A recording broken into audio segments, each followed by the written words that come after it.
बच्चों, आज जो हम पाठ पढ़ेंगे उसका नाम है पेड़ पौधों का भोजन। इससे पहले एक पाठ और था जिसमें था पेड़ पौधों के भाग, है ना। तो ये क्या है? पौधा। क्या है? पौधा।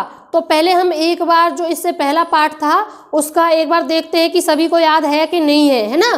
तो पेड़ पौधे के भाग में सबसे पहले हम शुरू करेंगे, ये क्या है? ये भाग शुरू हो गए ना यहाँ से।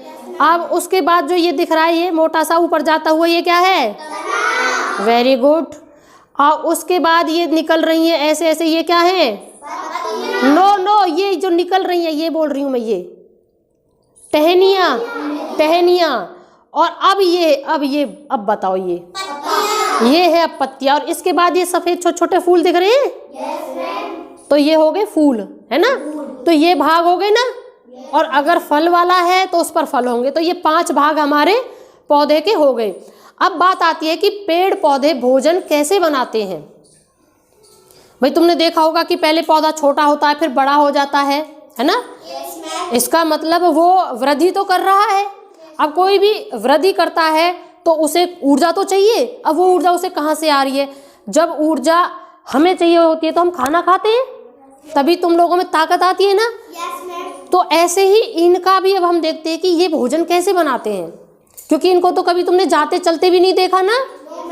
फिर भी देखो ये बड़े हो जाते हैं, है ना। इसका मतलब कहाँ से भोजन, आज हम इसी बात को बताएंगे कि ये भोजन कहाँ से बनाते हैं, कैसे बनाते हैं।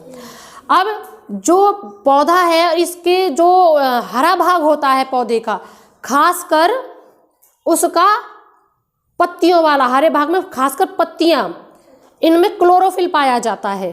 क्या पाया जाता है? क्लोरोफिल। और यह सूर्य के प्रकाश से उसमें जो ऊर्जा होती है उसको संग्रहित कर लेता है, यानी इकट्ठा कर लेता है ना। ये क्लोरोफिल, ये इसका काम होता है। तो जो जड़ है जो कि भूमि में गई हुई है, हम इसको मान लेते हैं भूमि, और जड़ अंदर चली गई। तो यहाँ जड़ के अंदर क्या क्या है? मिट्टी है, पानी है और लवण है। तो ये जड़ का काम पता है क्या होता है? जो जड़ है अंदर जो मिट्टी है उसमें जो लवण और पानी जल है उसको ऊपर पौधे के प्रत्येक भाग तक पहुंचा देता है ना। क्लोरोफिल जो सूर्य का प्रकाश में जो ऊर्जा है उसको इकट्ठा करता है, ठीक है। अब सूर्य के जो हमारे वायुमंडल में कार्बन डाइऑक्साइड होती है उसको लेते हैं, है ना। और सूर्य के प्रकाश से क्लोरोफिल जो उसकी मदद से ये अपना भोजन बनाते हैं। और जो सूर्य के प्रकाश में ये जो भोजन बनाने की प्रक्रिया है इसी को प्रकाश संश्लेषण कहते हैं। तुमने देखा होगा कि अगर पौधे को कमरे में रख दिया जाए, धूप ना हो, तो क्या पौधा जीवित रहेगा?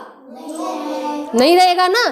तो इसका मतलब सूर्य के प्रकाश का इम्पोर्टेंस होता है। अगर पौधा उसको भोजन बनाना है तो सूर्य का प्रकाश आवश्यक है, और वह वायुमंडल से कार्बन डाइऑक्साइड लेता है और ऑक्सीजन छोड़ता है। इसमें एक और इम्पोर्टेंट बात हम तुम्हें बता देते हैं कि क्यों कहते हैं कि ज़्यादा से ज़्यादा पेड़ पौधे लगाएं। क्यों? क्योंकि जो कार्बन डाइऑक्साइड जो कि हमारे लिए हानिकारक गैस मानी जाती है उसको ये लेते हैं।